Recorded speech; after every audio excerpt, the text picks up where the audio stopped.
All right, how's he been? He's been pretty good. We took him on a few like extra types of outings, like during the week, like outside a cafe. He did pretty well. We did run into his nemesis on Monday, twice actually, in the same like walk, and he did like react. And I think next time we just need to like crank it up even higher. So he started reacting. You tapped him, and I'm assuming he just kept going. Well, he did keep going, but he was like howling and screaming, like, and we were, pulling up to keep him from taking off. And You can't even see the dog, like, what? What's the dog like?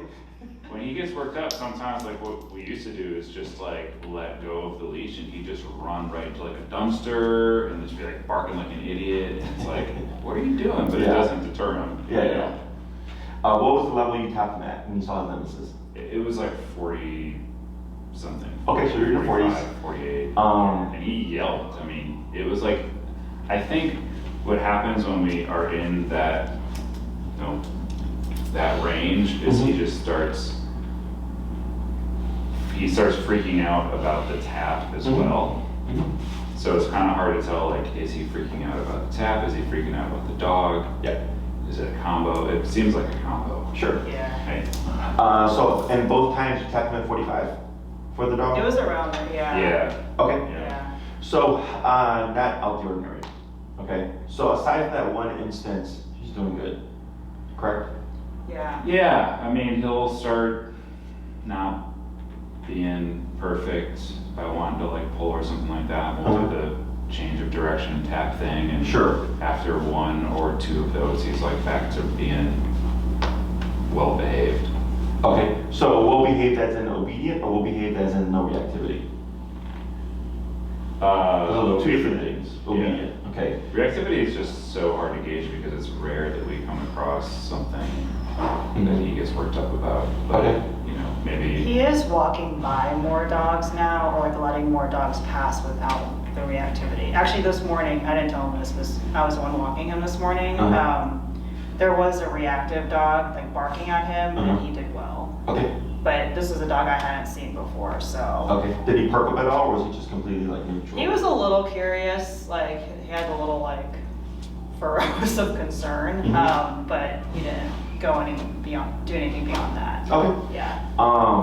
So obedience-wise, there's going to be a little bit of a window because he can't really see. Yeah. Right. Okay.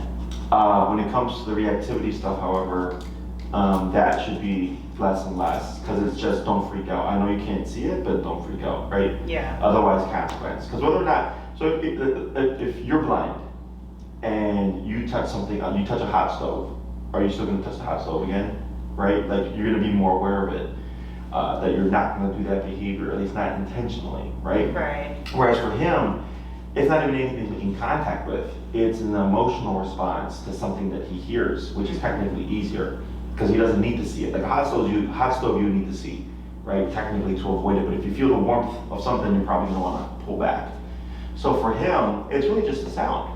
There's no contact, So and there's no harm being done. So that's technically easier to dissuade the behavior. Does that make sense? Yeah. So it'd be one thing if like every time he got barked at, he got bit, because there's some kind of physical connection there to that bark, right?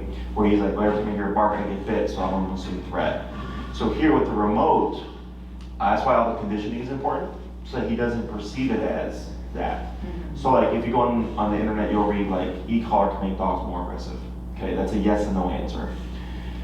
If the dog is already in a thought process of being aggressive, let's say there's like two dogs posturing each other, right? And one dog is a dog we're working on that we know escalates into aggression. And we tap him on the collar. My assumption is it's gonna push the behavior, okay? Because the dog is already in that mode, and it happens, the dog doesn't know from where, but the dog just goes into fight for my life, Right. okay? So when that happens, people go, oh crap, it didn't work, and they pull the dog out, and they go, no. Keep the pressure on, jack it up, until the dog goes, oh crap, that contraction meant to back off. because it didn't turn off until I backed off. Right. Okay, so, and I think I gave you the reference, the dog reference, right? The really intense blind Yeah. pity, or not blind, really intense anxious pity, where I was like smacking the ground, and he kept trying to attack me for like 3 to 5 minutes, and I was at 127 continuous for 3 to 5 minutes until he finally backed off. Yeah. And then once he backed off, getting him to de-escalate from that situation was like 50 to 60 on single taps. Okay, so he just needed to learn how to back off through pressure. And then once I got that down, the brain now registers, okay, when I feel that, it means to back off in order to turn it off, okay? So that's why the conditioning is important. Before we go into behavioral stuff, is we do the healing, because that teaches the dog in a very non-confrontational, neutral context that this is communication, and it turns on and it turns off, right? So when we apply this to this guy, when it comes to the behavioral and the reactive stuff, to things he can't see, so he's like, hey, I feel this other times as well, and it's nothing that's threatening, it's a line of communication, okay? So when it comes to like the residual reactivity, that's always the hardest, because you can't plan for it, okay? So we're gonna work on the kennel stuff. I'm gonna go over your options to address residual reactivity and the nemesis, because this is class 5 of 6, right? Yeah. What I would suggest is we cover all the stuff, and I think this is the bulk of what you were dealing with, correct? Yeah. Yep.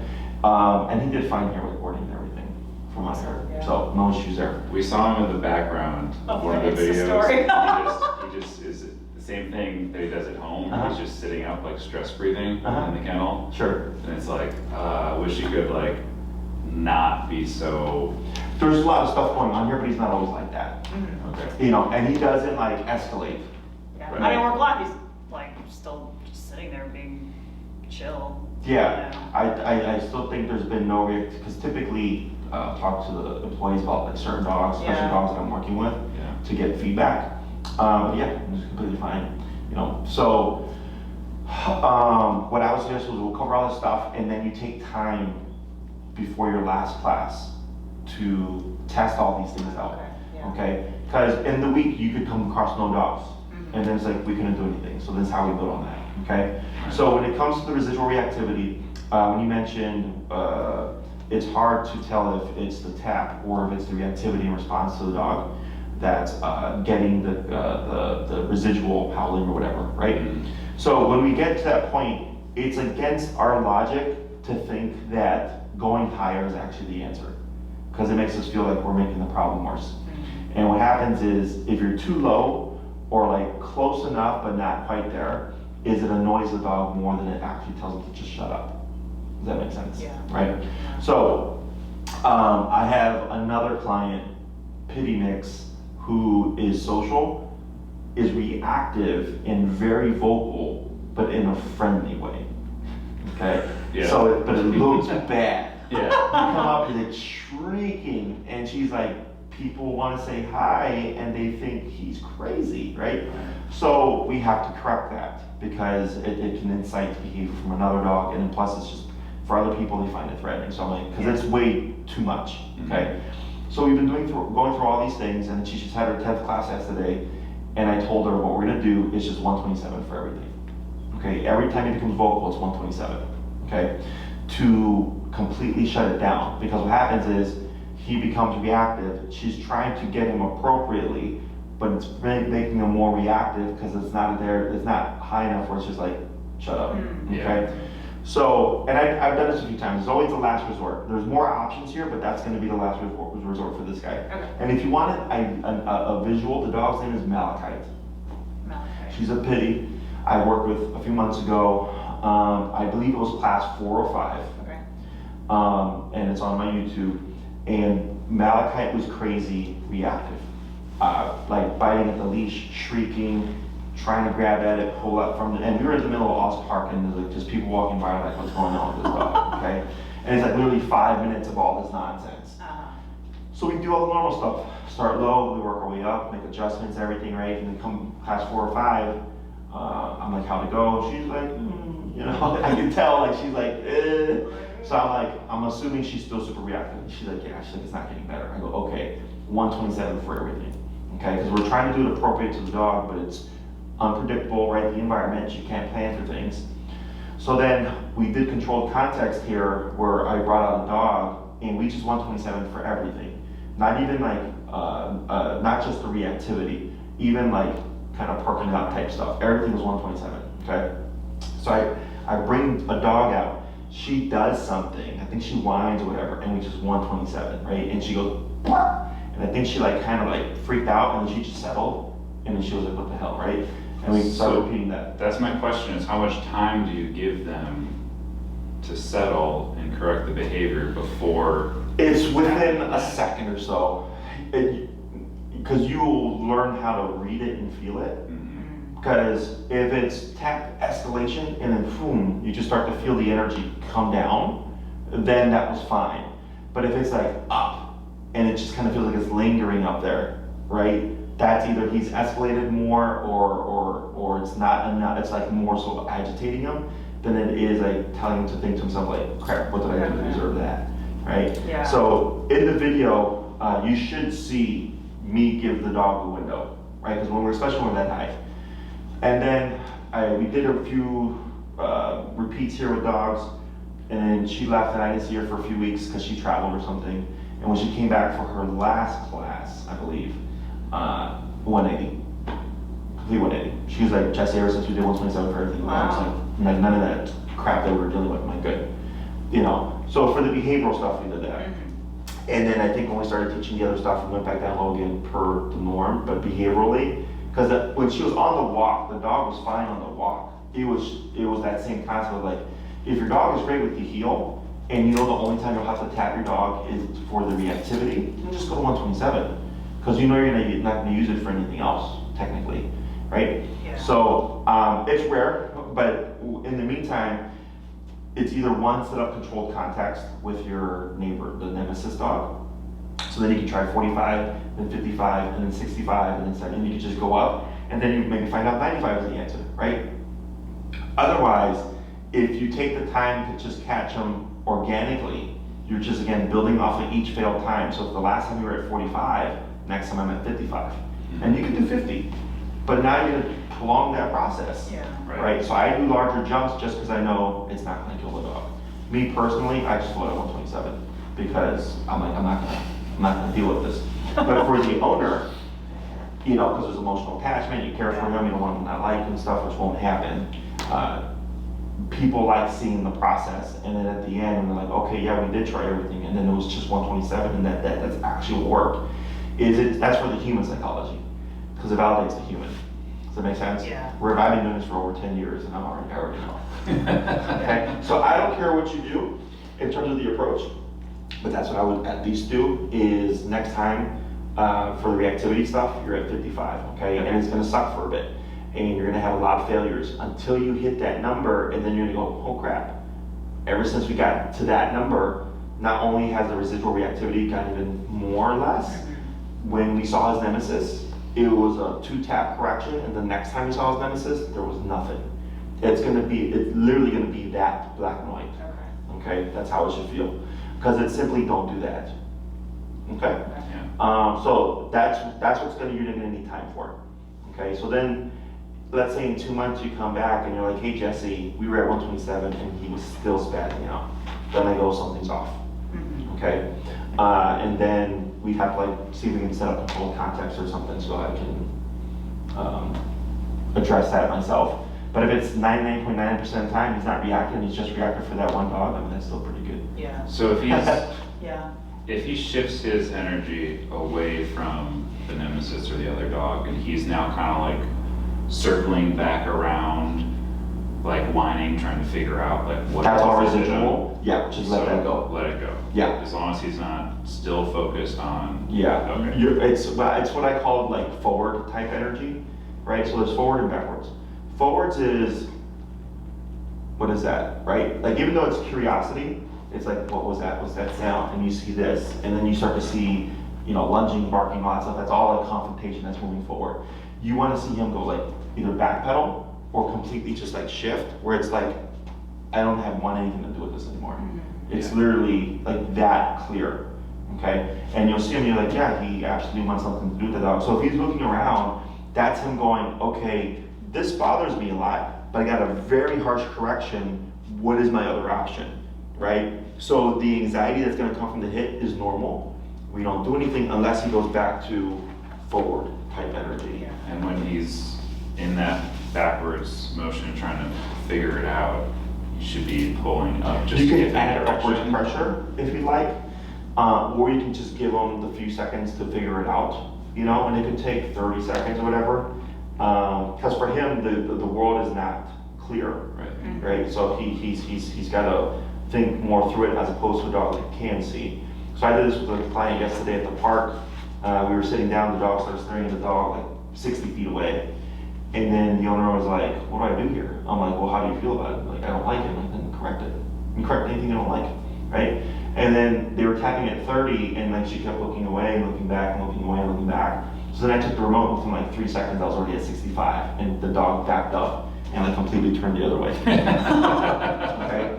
But it's hard because you have to learn how to read your dog within seconds. Yeah. Mhm. And then also just like it's practice, but at least the disengagement should be very black and white, where it's like, okay, that made a clear difference to him. Okay. Because what's interesting with this, like Nervousness in particular, it's like the owner always has like headphones. I mean, he doesn't Gives no care. fucks. Yeah, there's no bugs. And he usually just like kind of stands there while his dog's just like, "Rah, rah, rah, rah," and so it's like a constant thing while we're trying to like get him to like, you know, disengage from zeroing in on that dog. And yeah, and that's kind of when he's like circling around too while the other dog is still going. And that makes it a little bit harder too, Yeah. because the threat is still there. Yeah. Okay, so that's why you have to kind of, and I think I mentioned this way back in the beginning too, where you have to probably overcompensate, Yeah. right? And that's what I meant, is to override that threat. You know, it's a much harsher consequence. So logically, is he doing anything wrong? No, right? He's just defending himself and you guys technically. But it's something that we don't want, right? So that's where you gotta kind of throw away human logic and then go by like, okay, like it sucks, but in order to stop this behavior with that dog, this is what we need to do. Okay? Yeah. Other questions? One thing that we haven't touched on that is a problem is like if we have the door open to get some fresh air in, we got the doggy gate up, anyone who comes up and down the stairs, he goes fucking bonkers to the point where he'll like knock over the gate and he'll be like barking like crazy and they're like frozen on the stairs like, oh my god, this dog's gonna kill me. Sure. So I think essentially the answer is just keep the collar on him and keep this on you, which is kind of hard when you're like working or doing dishes or something. Yeah, so you have a couple of options there.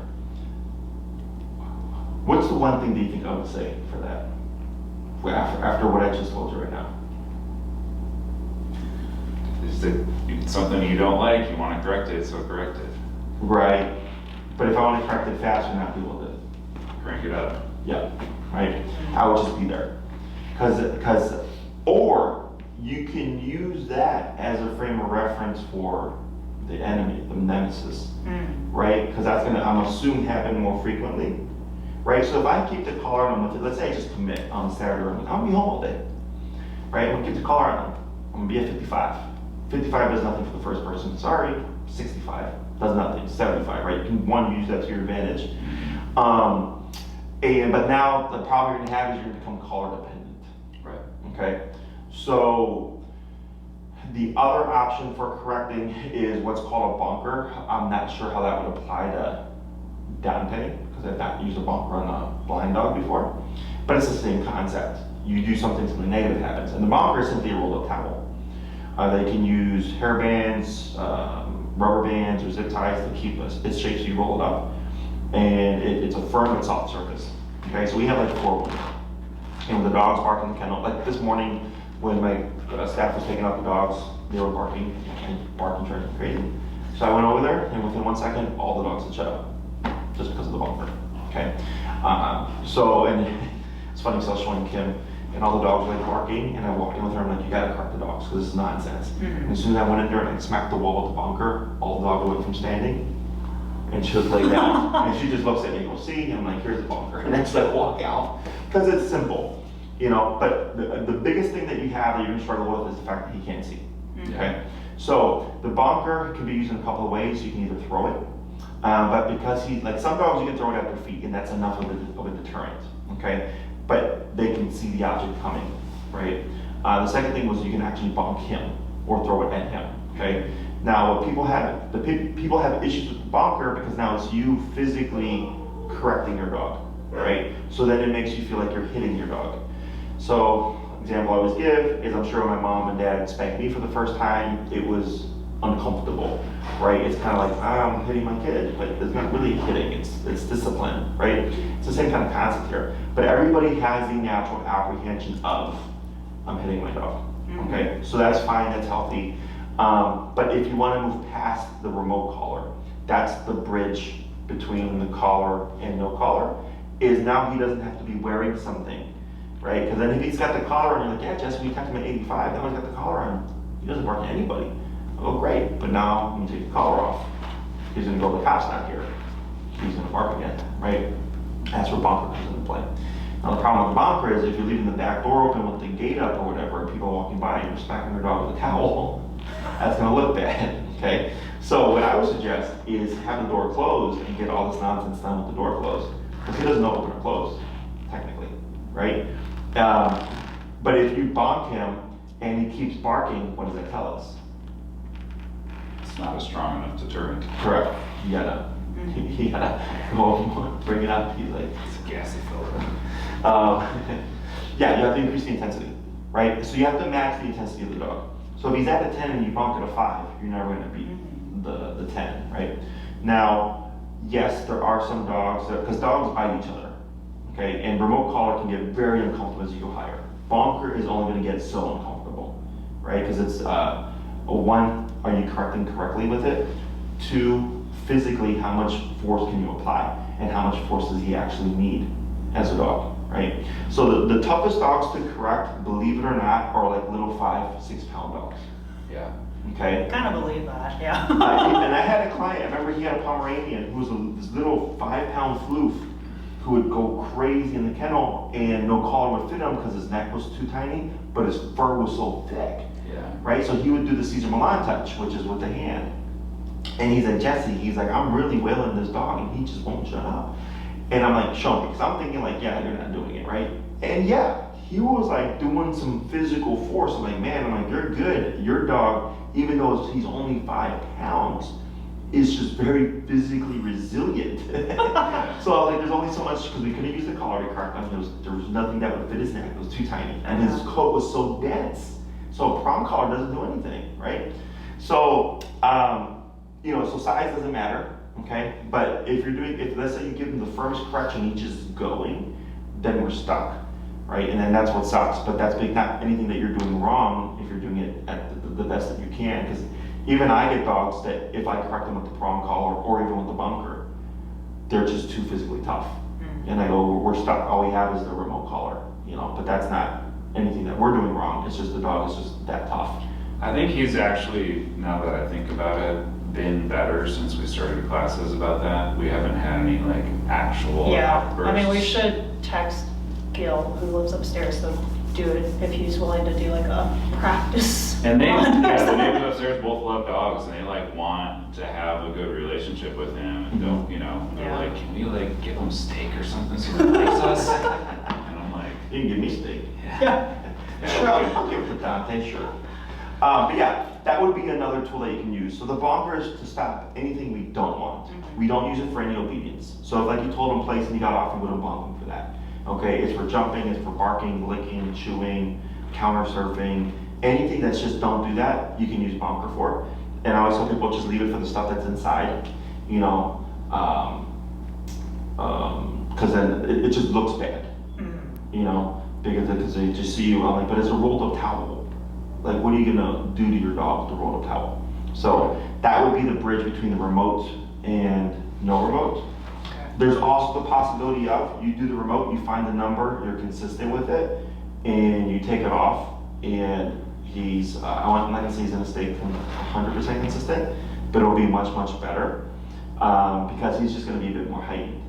You know, like my dog's just barked right now, right? So, but I don't care, because I know when I hear my dogs barking, it means someone's walked in or they've heard something, right? But more often than not, it's because someone's walked in, you know. But all dogs bark, it's nothing good, I mean, it's nothing bad, it's an alert.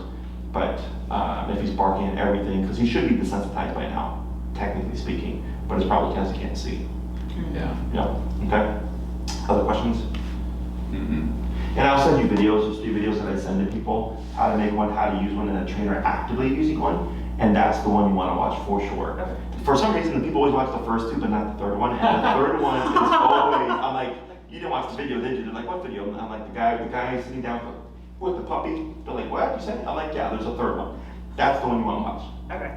Because you see just how intense he corrects the puppy. Mm-hmm. Okay, so that should help resolve any of that kind of residual stuff within the home. And then when it comes down to like, well, I'm working, I don't always have the ability to, right? If you're consistent and you're just, because people always give a window, please just bark one time and like back off, right? Like don't bark 20 times or I have to correct you. Right. I was gonna bark 20 times because you're waiting for the 20th time to correct them, as opposed to them, even if he just runs to charge the back door and doesn't bark, you correct that. Because you're teaching them that back door, there's no threat there ever. That's what you're trying to teach them, is there's nothing that we know that we have to worry about with that back door. So you don't ever have to charge it, because charging will lead to barking. So like when dogs bark out windows, people will go, Jesse, I don't care if my dog looks out the window, it's their TV, but I don't want them to bark. I'm like, well, that's not how it works. Because if your dog is staring out the window, they're gonna see something that's gonna make them bark, right? I go, you can't even allow them charging the window, otherwise you're guaranteed to get the bark, okay? So, and you can even will it down to where he's laying on the couch and he perks up because he hears something, you would correct that too. You want him to be asleep and stay asleep with kids and dogs and neighbors running up the back stairs. Like literally, that's, you have to be that strict to get where you're like the goal of like, I'm working and I have to worry about my dog, okay?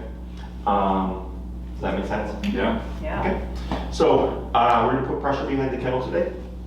It's gonna be super simple. Which, have you done more kennel stuff? Probably 1 or 2 days Okay.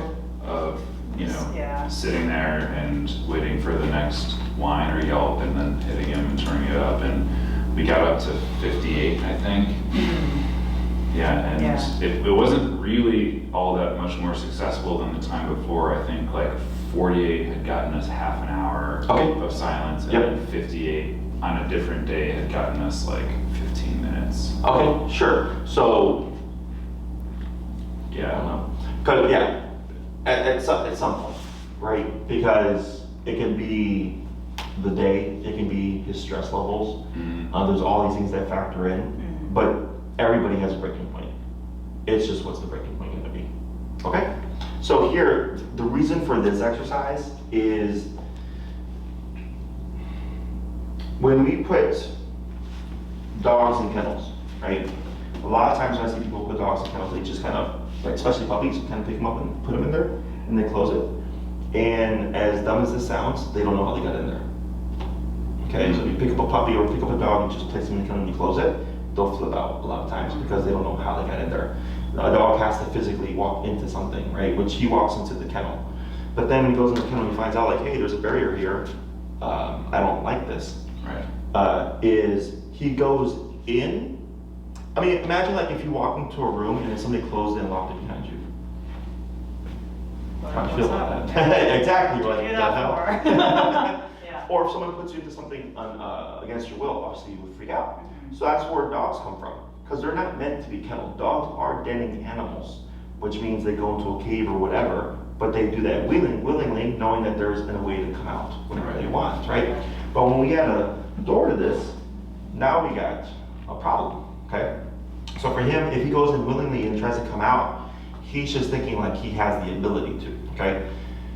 So by putting pressure behind something and the pressure turning off when he gets in there, it's kind of like a place command, right? You go onto this thing, pressure turns off, and when you feel it, when you feel pressure, you go onto the object, it goes away, right? So then the dog starts to see the object as a safe space, but then they don't want to get off of it because they're thinking like, oh crap, well if I go here to turn off pressure, why the hell am I going to want to get off of it, right?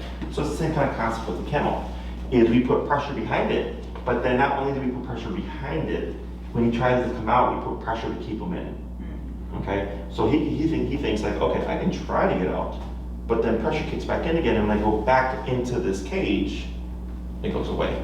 Does that make sense? Yeah. So it's kind of like reverse psychology-ish in the sense of like Right. using that negative to create a trust of something. Okay, that's what I do with fear-aggressive dogs. If you try to pull a fear-aggressive dog towards you, they'll buck back and pee and poop and get aggressive and all that stuff. So if I put a little bit of pressure and I remote them, and when they come towards me, the remote goes away, it creates trust. Because the dog thinks when I move away from you, negative happens. When I move to you, negative goes away. Sounds kind of screwed up, but the dog don't know that. Yeah. You know, so we're using that same kind of concept here. So for this, of course, we are teaching something, so we're going to go down low. What's our number currently at? Our lowest is like 22, 24-ish. Okay, Yeah. let's go to 18. And then, do you have a word for this at home? Kennel. Kennel? Yeah. Okay, so we're gonna do a couple. It's gonna be a little confusing for him because we're gonna have to guide him a bit more. Is like similar to place command, a bit of pressure, tap to get him to go in, right? And continue tapping, of course. And then I would anticipate he's gonna wanna clear back out again. When he does, you're gonna just counter and immediately start remoting. Helping him as little as possible, because I would like for him to want to think like, holy crap, it's back. I need to go back to where I was and go under on his own. Does that make sense? Yeah. So go ahead and bring him closer over here. Heel.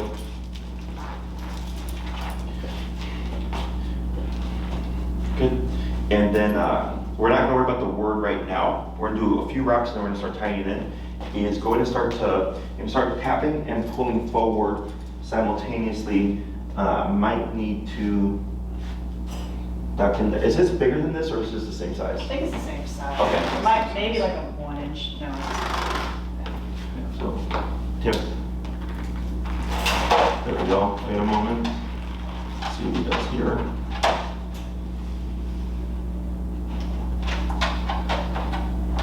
Okay, and then we're not going to say anything. We're going to see if he tries to like explore his way out. Okay. Yeah. So you can see the tension in his tail. Right. And as soon as we see that front leg move forward to step out, you give a tap, just limiting his range of motion like you have right there.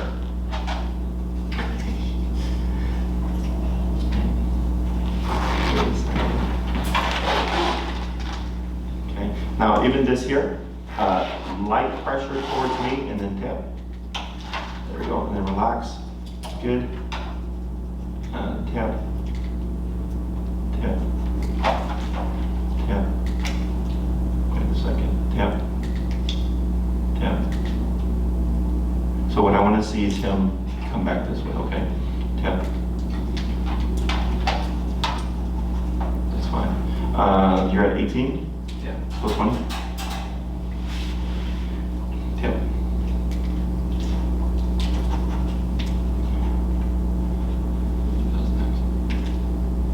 Go ahead and grab your leash from over here. Yeah. And then go ahead and stand up. Good. You're going to cue break. Break. And then out. Good. We're going to try that again. I want to see him come in a little bit deeper. Oh.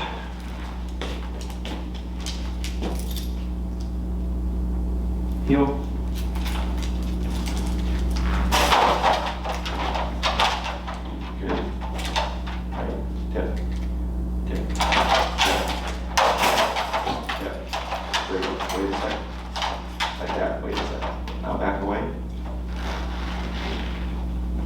So here, you tapped, right? He goes in, he came out, and it's hard just because he can't see. Yeah. But dogs do this, where they do this, right? And they stick their head outside the threshold, you know? Yeah. So this is pressing a boundary. So we tap this, and then going back to earlier when I said when you'll read stuff that says collar makes dogs more aggressive, collar pushes behaviors. So if he goes like this, what's the thought process? For him, Mm-hmm. well, he's checking out what it's like outside. Yeah, like wanting to get out, Yeah. right? So then if I tap him, you're gonna get this behavior, kind of like with the place command, right? If you tap him, he flushes off, you gotta keep tapping, flushing back on again. So it pushed the behavior and you keep pressure on, and then he went, okay, this is not working, and then he retracts. Okay, and this is what I was trying to create the first go. But he needs to try, when he gets tapped in the first one, attempting what he wants to do, and then getting the remote for doing what he wanted to do, and then turning off once he went into the cage. That makes sense. Okay, Yeah. so like fence reactivity, if we're in a heel, technically we shouldn't see anything, right? A lot of times we do. So my clients typically start with correcting by turnaround method, right? But that's more so for the dog leaving your side because they're not paying attention. It's not the same for leash reactivity towards another dog behind the fence. So what I'll tell them is, don't do the turnaround. Allow your dog to perform the behavior, but limit how far they can get so they're not at the fence. And remote them until they back away from the behavior. And then when you step forward, they're gonna go again, and you back them away from the behavior, and you keep repeating that, so eventually the dog goes, I can do it, but it's gonna be unpleasant the entire time I do it, and it's the moment I stop doing it and go back to my owner, it goes away. So the dog thinks the behavior itself has consequence. Because when you do this and you turn, they're going, oh, you just tapped me for like, not paying attention. But you didn't tap him for blowing up at the dog. Does that make sense? Yeah. So same thing here, you tapped him, he has to try coming out, then he gets tapped for that too, and he's like, okay, crap, I did what I wanted, it's not working. What if I do what you want? Oh, everything turns off. Okay, so then it becomes a safe place. So there's 2 points to this. There's what you've been doing, which is correcting the behavior and trying to find what range is gonna get him to just stop, right? But then there's also the psychology aspect of like, hey, this is also a safe space, right? So like puppies, feeding them in the kennel, giving them water in the kennel, giving them certain treats only in the kennel is the positive component that we do for all our dogs. But then there's also a negative component because some dogs will still freak out. So then we tell them like, hey, you can enjoy the kennel and have all these positives, but if you freak out, like, we're gonna correct you. And the dog goes, okay, right? Go ahead and pick up release here. And then break. Break. We're gonna try one more.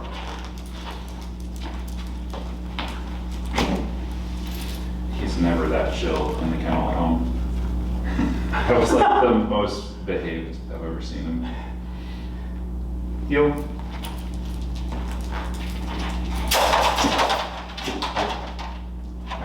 Yep. Yep. Yep. There you go. Yep. There. See how he backs away? Yeah. Yeah. There you go. So now he's going, tap doesn't mean move forward, tap means move backward. The same behavior with reactivity, it's the same exact thing. But I'm tapping him as we're approaching.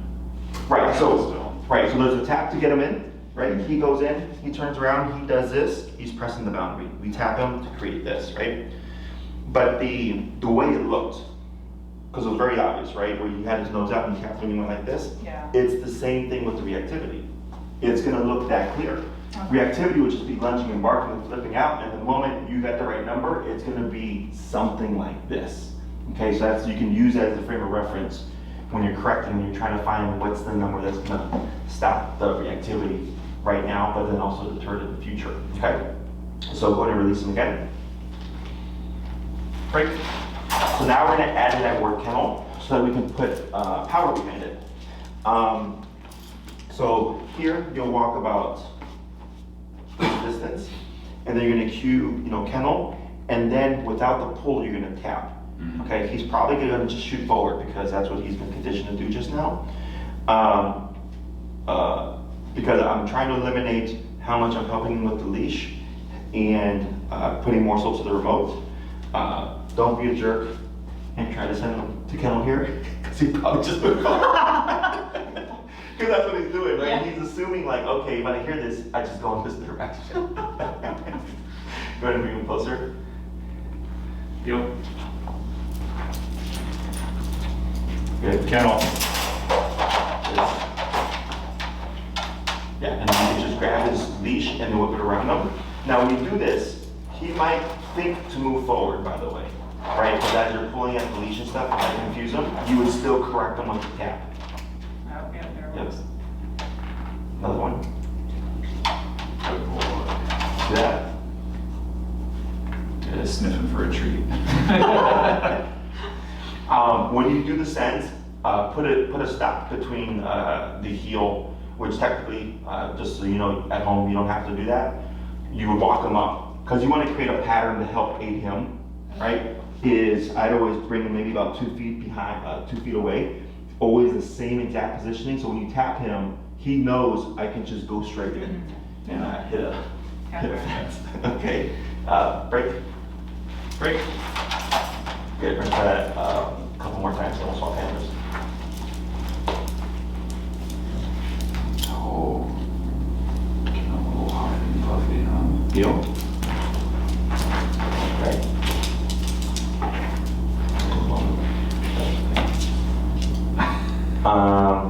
Go ahead and take a step forward. And no remote here. Yeah, just prong pressure. Let's see what he does. That's fine. Okay. Kennel. There we go. No, right there, good. So, and dogs are about sequences. So, let's say you say Kennel, he goes in, he turns around, and he doesn't do this, right? He's still back here. You always want to get him into as relaxed of a state as possible, I would tap for the stand to create this, right? So this is not a sit, this is a relax. So if I set my dog in the kennel, they just go in and lay down, right? They go, this is our resting space, right? So I'm not putting him in a down position, I'm putting him in a relaxed mental state. So if I set him and I leave him standing, he's technically still uncomfortable. That you would help him give the tap. So then he's gonna start thinking, I feel the tap when I hear kennel, I go in the kennel, it turns off, and if I just go straight to a relaxed state, I can also avoid another hit. So you create that sequence for him. And eventually he should start going in and then also laying down. You can technically tap him to lay down, to finally go into like a full submissive passive state. But I ignore that for now and then see how he does on his own. So that's one thing that I haven't been able to train him to do is down. Mm-hmm. He only knows how to sit. Mm-hmm. And I think in certain situations like being in the kennel, like it's a little problematic because he'll just sit there and, like I said, just stress pant for the whole half an hour, until the next tap. And to me, it seems like he's panicked and that it's creating a sense of like associating the kennel with a not comfortable resting place. So, But now we'll have to see what it's like at home with having this pressure, right? Because this is building like the safe zone sense. Yeah. And in the beginning, when the dog's trying to figure everything out, so we had Mason, who was a boarding train that we did for rescue. I think I may have mentioned him, like one of the worst like separation anxiety, kennel anxiety cases, where he sounded like he was dying. Like literally dropped him off. I put him in the kennel, walked in the lounge to have dinner, and I'm like, what the hell is happening? And I go out there and he's just like biting at the bars and salivating and screaming. That was the anxiety. So then, because I'd already been familiar with this before, I just came in hot on 127 with the remote collar, and he was anxious in response to the hit, right? So I fixed one anxiety with another anxiety, but eventually he was fine. In the beginning, because you're trying to figure out what's the answer. So don't be worried about if it's looking worse or anything, if it's looking like he's more anxious, because you're trying to figure out the number. Does that make sense? But then once you figure it out, it's just getting the brain out of the mental state, okay? But it might be hard because you have to go higher. Does that make sense? yeah. Just how chill he is. Yeah, I remember seeing him like Yeah, I this. wish he was like this at home. He's like ready to nap or something. Let's do one more and then we'll swap. Break. Yep. Break. Good. And sorry, did you say to say the word heel, or like we don't need to? You don't need to, Okay. but I would always send from at least like a 2 foot distance to make it easier for him. So when he hears the word kennel, he can just like Yeah. assume to move straight forward. backing up because he knows there's gonna be pressure. Yeah, keep where you're at. Keep your foot forward, yeah. Pull a little bit forward. Relax right there. That's fine. And then the tap. Or kennel. Kennel.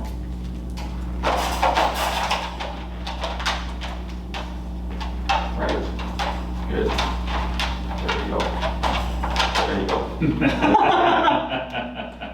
There you go. So you see the difference in that? Yeah. What's the difference now? He's relaxed. Yeah, she's going on that He's hip. lounging, Right. not sitting. Yes. Okay. So it's cool to see the progression of these things, right? And the Yeah. problem is getting this progression to be at home. Right. Okay. Because at home, he's used to the freedoms and stuff, and then plus you're there, it's a different territory. So don't be discouraged if you don't see this same kind of sequence. But it shows you, one, he's capable of it, but then also you can very obviously see the progression of his comfort with this exercise. Okay? Right. Let's go and swap handlers here.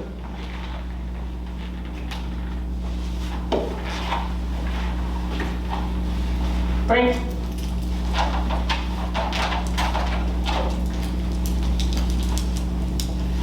Yeah, so then you're gonna need, no words, just a little bit of pressure forward.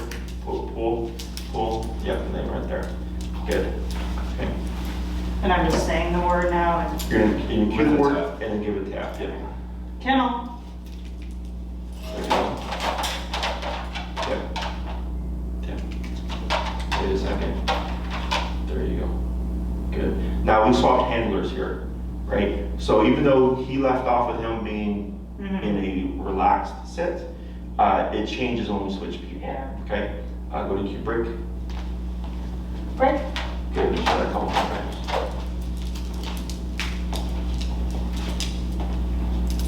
Kennel.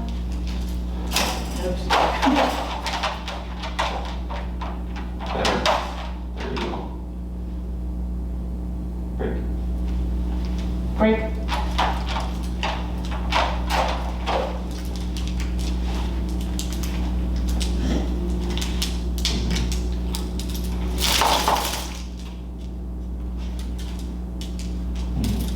Kennel. Tip. Tip. Tip. Tip. Yep. Go ahead and bump. I think we lost a little bit of contact with the bump. There you go. And there it is. Right? Do you feed him in the kennel? Yeah. Yeah. Okay, so you do that stuff as well. And if you close the door, like what I normally do is, tell him to get in there, put the food in, close the door, and most of the time it's a struggle for him to eat because he's so worried about the door being closed. Yep. And, he's very food driven. Mm-hmm. So, Do you know how to use that to your advantage? well, I take the food away and he starts freaking out. Well, he keeps pushing his nose and trying to get the door open. Mm-hmm. And in the morning, we don't have the collar on him. Mm-hmm. So, I guess we would just have to start using the collar to. Yeah, I'd take the extra step, yep. Yeah. So a couple of things I would do here. One, yes, you can do this. Set him up, kennel. He goes in there relaxed, get the food, put it in, close it. And see if potentially him being in a more relaxed state, he goes to eating the food with the door closed. That gives you a big reference point. I'm like, oh wow, like that made a big difference, putting pressure behind his end. Yeah. So, or let's say you don't want to put the collar on, you have work or whatever, I want to harness his instinct against them. It's against instinct to starve oneself to death. Okay, unless you're a protester. So, here's food, put him in the kennel, nothing. Food down, you close it. And he gives you the behavior that you've seen time and time again where you go like, he's not gonna eat. Open the kennel, I don't allow him out. So you know you can use the gate to correct as well. Right. Have you done that before? I Yeah. don't think I know exactly what you mean now, so. So, let me see, you drop the leash here. Okay. So, if I put a dog in the kennel, Yeah. right, pending yours doesn't have this thing there, and they're pushing to come out. people tend to do this, right? Where they'll close the gate on the dog's face to get them to back off. But it works for some dogs, doesn't work for all dogs. Okay. So if I get a really intense dog, and you could be here for 30 minutes, opening and closing, and the dog is just going to keep trying to power through, is I open and allow the dog to get so far out, and then I close right about here. Okay, and I catch them, and I put pressure. It's the same concept: pressure. So I'm not slamming it. I'm catching them, and I'm squeezing, and eventually you'll feel the dog squirm, ease pressure, dog goes back. Because now there's the physical consequence. Remember, dogs are all about physicality, right? So if I put the bone there and I close it, and he's like, get me out of here, I'm not gonna eat this food, then I go, okay. I go to open it, anticipating he's gonna forge out. I catch him, and essentially try to create this type of behavior using the gate. He backs off, I take the food, I put it away, he doesn't eat. So I did two things, right? One, imagine like, in his mind, it's his God-given right to be free, right? Like like he's an animal, right? He's not meant to be in a cage, which is technically true. So you need to teach him that being out the cage is actually not a right, it's a privilege. Okay, so like for me, growing up, you know, I could walk out the front door of my house as a kid, but I needed permission. If I didn't ask for permission, I would get a consequence. So think of it the same way here. It sounds really mean, but you're making it where, because when something is a right, you're gonna fight for it. It's a guarantee. Does that make sense? So here, by doing this consequence and teaching them this is no longer right, this is a privilege through physicality, there's nothing to get worked up about anymore. Because he's thinking, well, I tried to escape the kennel, and I got a gate to the face or the neck, or I got remoted. So he starts thinking like, oh crap, well maybe I can't just assume that I'm gonna be free. And that's when you see a lot of anxieties go away. Because now there's nothing to get worked up about. So my dogs, I put them in a kennel and I can leave this open for 5 hours and leave and come back, we're still in the kennel. Because the gate open doesn't mean anything, right? So same thing for me, like I had a set of keys to the house, doesn't make it just walk out the house. Does that make sense? It's that mental game. So we have that, but then the other component is, if he's too worked up over the kennel door that he won't eat, and I put the food away, and I've done all the stuff, and I go, okay, break. Right? I don't need to keep him in there for a period of time. So, okay, break. We already did it. I'm gonna try again for lunch. Come back, put him in the kennel, put the food down, go to close it. He gets worked up. I correct him. I calm him down using the gate. Put the food away. You don't eat. Same thing for dinner. Same thing for breakfast. Same thing for lunch. Same thing for dinner. Same thing for breakfast. I keep doing that. Eventually he goes, holy crap. It's been 3 days. Haven't eaten anything. The only time I get food is when that gate closes. I'm gonna have to learn how long that gate closes, right? To like it. So that's the hard part for people. Because for the owner, they're going, oh, Jesse with the dog. And we're like, it's breakfast, eat your breakfast now. Yes. Like, please. So I had a dog, Pit, fear aggressive towards humans and dogs, right? Only person he liked was the owner. Literally one person. He had to board his dog somewhere. I had just opened up, I needed money. I had the ability to handle the dog, okay? Funny enough, his girlfriend was scared of dogs, or his fiance that he was getting married, because that's why his dog was here, he was getting married that weekend. Oh, wow. She didn't like dogs, never met his dog, and his dog didn't like people. So I was like, I don't know how I'm gonna make this work, buddy, but sure, I can board your dog. So his dog was here for like 5 to 7 days. And for, I kid you not, 3 days, 72 hours, he did not eat water, he did not drink, he did not pee, he did not poop. Okay? He literally was in a donut, curled up in the corner of his kennel, and I took him out. And every time I took him out, his name is Cheerio, his videos on my YouTube channel, you can see him, he goes crazy. But I had the skills, because the moment I pulled him out of the kennel, he was fine. There were no issues unless you touched him. Okay? So I could take him out, I could walk him around for 30 minutes, I could not make him pee and poop. Okay? But for 3 days, 72 hours, no water, and they were all there for him. We just left him there. He didn't do anything. Then one day, I came in, piss and shit all over the place. He finally drank half pail of water and ate half his food. Yeah. So what does that tell you? It was like his breaking point. It was his breaking point. He's got to go at some point, right? Yeah. And it's against instinct to starve oneself to death, so he finally, but he wasn't gonna intake anything knowing that he had to hold. Does that make sense? Yeah. So once he got all that out, he's like, okay, I'm clear, I'm empty, I'm gonna take what I need. And then for the next 2 to 3 days before his owner came back, he did another fast, okay? And then the owner came and I explained everything to him, like, look buddy, I took your dog out, you know, I cannot make him pee and poop, but your dog is that screwed up. Because he's never been boarded anywhere. The only person he trusted was his owner, literally. Most dogs, at least like the family, Yeah. it was just the one guy. Nobody else would come into the home. I'm like, and you bring them here. I'm like, unless you're paying me to fix your dog, Yeah. you paid me to home your dog, shelter your dog, and provide care, which I did, but I cannot force the dog to eat or drink, pee or poop. Yeah. Okay? So, my chow mix, I hate wasting food, so like if I get Chipotle and have leftovers at McDonald's, I would always put it in my dog's bowl before I would feed them, so they would get my leftovers, right? So then my chow mix, let's say they eat good for a week, and then no more leftovers, and then it was just dry food. I would feed them. My pit and my chihuahua eat no problem. My chihuahua would look at it, look at me, go like this, and walk away, right? And I'm like, all right, you're not eating. And she would go like 5 days without eating. She'd just look at it, look at me, and walk away. Because she's like, I'll wait for the good stuff. And I'm like, well, there's not gonna be no good stuff. Right? And then finally on the 6th day, kibble again, all right, I'm fine. she ate. Yeah. Okay, so it's harder for the owner than it is for the dog. Okay, but that's another thing that you can use to override the apprehension of the kennel. Okay, is it an extreme? Technically, yes, but that's why I'm successful. Is because I go, I'll go there. Muzzle training a dog. I've had so many people go, I can't muzzle train my dog. He won't take the treats. I'm like, yeah, because they're treats. They're not a necessity. But you change, you remove the bones, the antlers, the human food, the treats, all that stuff, and you take the kibble, and you put it in the muzzle, and you go, here it is, and the dog goes, screw you, and walks away, you don't eat. And keep doing that, keep doing that, keep doing that. Finally, the dog goes, crap, it's been 5 days, I'm hungry. The only time I see the food is when that muzzle comes out. Really hate that muzzle.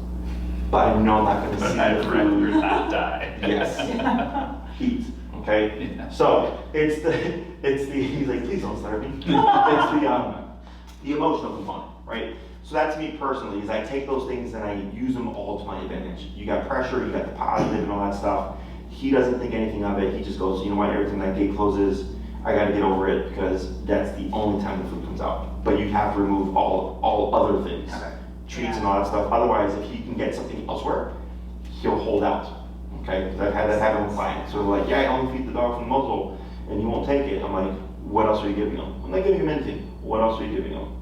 It's been 10 days, your dog's eating from muzzle still. Something's wrong. What? Well, I still give him like, you know, I'm like, that's why your dog is not advancing with the muzzle. Because the dog's like, you're gonna feed me elsewhere. Right. You know? So, questions about any of this? That makes sense. Now, how much time do you think we should be spending with him doing like the place and the and like kennel and like all these exercises? Like half an hour a day? This standing exercise is short, 3 to 5 minutes once a piece. Okay, whenever we do anything redundantly like this, we always keep it super short. Okay, because you saw how he started to go like this, because you're essentially forcing him into pressure. I always take advantage of the natural occurrences. When you feed him lunch or breakfast or whatever, you can do that.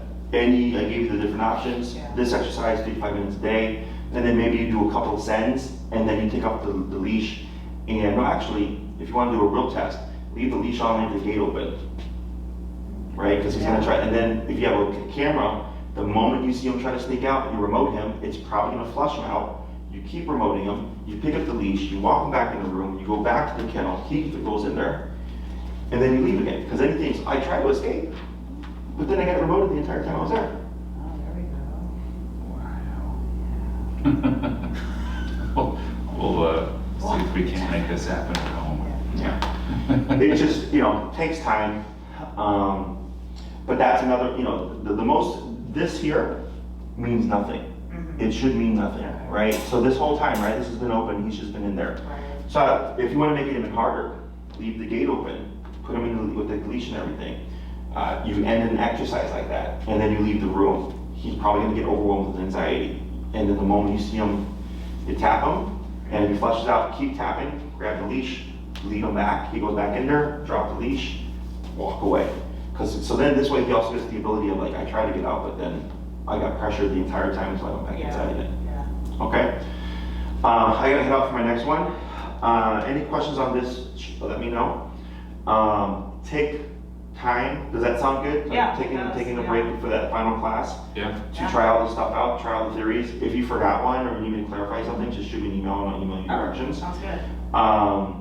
And then there's no rush to have your 6th class. You take as little time as you want or as much time as you want. Okay. It's really, I would like to see you the next time you're like, Jesse, we got it all fixed. What else can we teach Dante? And should we contact Maria about pushing it back or? Please, Yeah. go ahead and do that, and then I'll probably try to send her an email as well, because sooner or later, people always forget. Right, yeah. So, okay. I'm gonna pack my stuff up, I gotta head out, but this was good. Great, thank you so much. You're welcome.